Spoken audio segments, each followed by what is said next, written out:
When you hear the name Charles III, you probably think of royalty, tradition, and centuries of power. But behind the crown lies a life so vast, so intricate, that some have described it as bordering on trillionaire influence. Not just in money, but in assets, land, and global reach. Charles didn't just inherit a throne. He inherited an empire, wealth, influence, and responsibility. As the monarch of the United Kingdom and head of the Commonwealth, his role extends far beyond ceremonial duties. His lifestyle reflects a unique blend of ancient luxury and modern power. From palaces that date back hundreds of years to private estates spanning thousands of acres, Charles's world is built on generational wealth that has been carefully preserved and expanded. Unlike typical billionaires who built fortunes through business, Charles's wealth is tied to land, heritage, and institutions that have stood the test of time. But what truly sets him apart is how this wealth is structured. Much of it isn't owned in the traditional sense. It's controlled, managed, and passed through systems like the Crown Estate and royal trusts. This creates a level of financial complexity that few individuals on Earth can rival, and that's just the beginning. Because once you step inside his world, his homes, his lifestyle, his private income streams, you begin to realize this isn't just wealth. It's power on a completely different scale. Imagine waking up in a palace. Not just any palace, but one of dozens under your control. That's the daily reality for Charles III. His primary residence, Buckingham Palace, is more than a home. It's a symbol of global monarchy. With over 700 rooms, including ballrooms, galleries, and private quarters, it stands as one of the most iconic residences on Earth. But that's just one of many. There's also Windsor Castle, the oldest and largest inhabited castle in the world. This historic fortress has been home to British monarchs for nearly 1,000 years and serves as a weekend retreat for King. Then comes Sandringham House, a private estate where the royal family spend holidays, in Balmoral Castle, a massive Scottish retreat surrounded by mountains, forests, and wildlife. Each of these properties is worth hundreds of millions, if not billions, of dollars. But their true value lies in their legacy and land. Together, these estates form a property portfolio that stretches across the UK and beyond. While Charles doesn't personally own all of them, he has access, control, and influence over their use.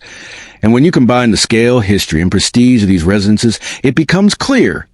This isn't just luxury living, it's a kingdom built in stone. One of the most fascinating aspects of Charles III's wealth isn't gold, cash, or stocks. It's land. Through entities like the Crown Estate, the monarchy controls vast amounts of land across the United Kingdom. This includes prime real estate in central London, rural farmland, and even sections of the seabed used for offshore wind farms. The Crown Estate alone is valued at over $20 billion, and it generates hundreds of millions in annual revenue. While this income technically goes to the government, a portion is returned to the royal family through the sovereign grant. Then there's the Duchy of Lancaster, which provides personal income directly to the king.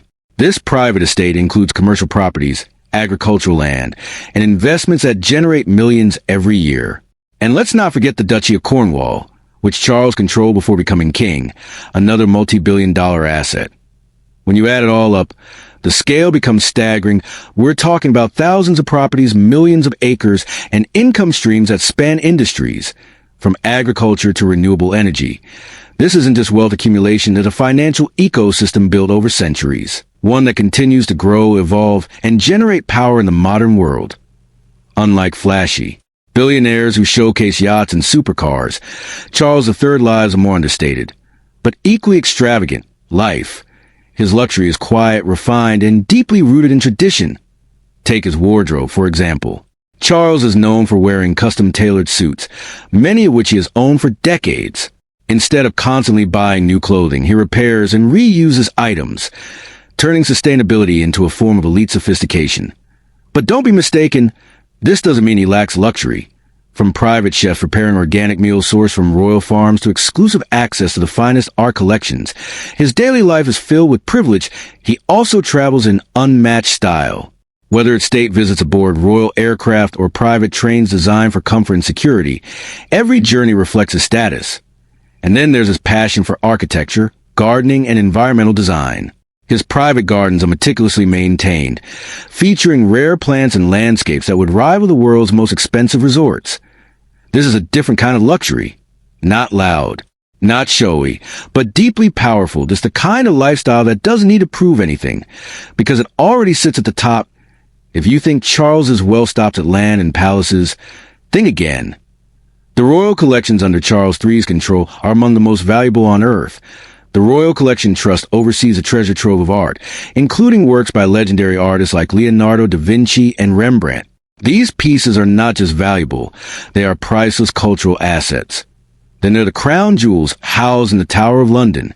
These include crowns, scepters, and ceremonial objects encrusted with some of the world's largest and rarest gemstones. While these items aren't personally owned by Charles, they are part of the monarchy's legacy, giving him access to wealth that cannot truly be measured. Add to that rare antiques, historic furniture, and centuries-old artifacts spread across royal residences, and you begin to understand the scale. We're not talking millions. We're not even talking billions. We're talking about collections that, if ever valued fully, could push into unimaginable territory.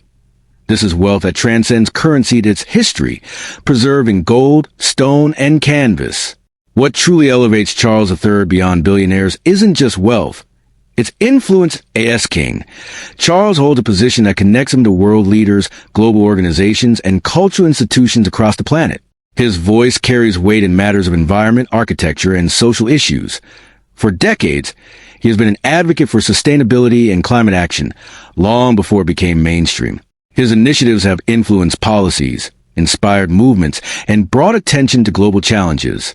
He also maintains relationships with presidents, prime ministers, and influential figures worldwide. This network creates a level of soft power that goes far beyond financial capital.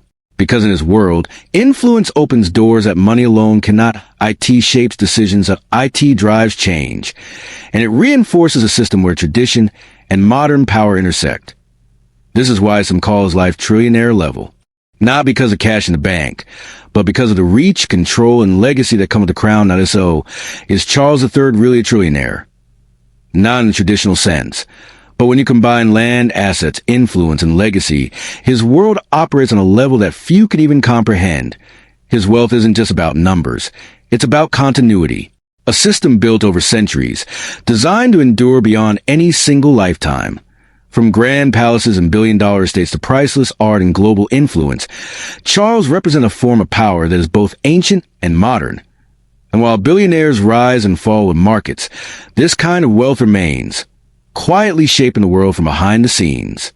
That's what makes his life so fascinating. Not just a luxury, not just a history, but the sheer scale of a legacy that continues to evolve in the 21st century. And as the world watches his reign unfold, one thing is certain. This isn't just a king's life. There's a level of wealth and influence that redefines what it truly means to be powerful.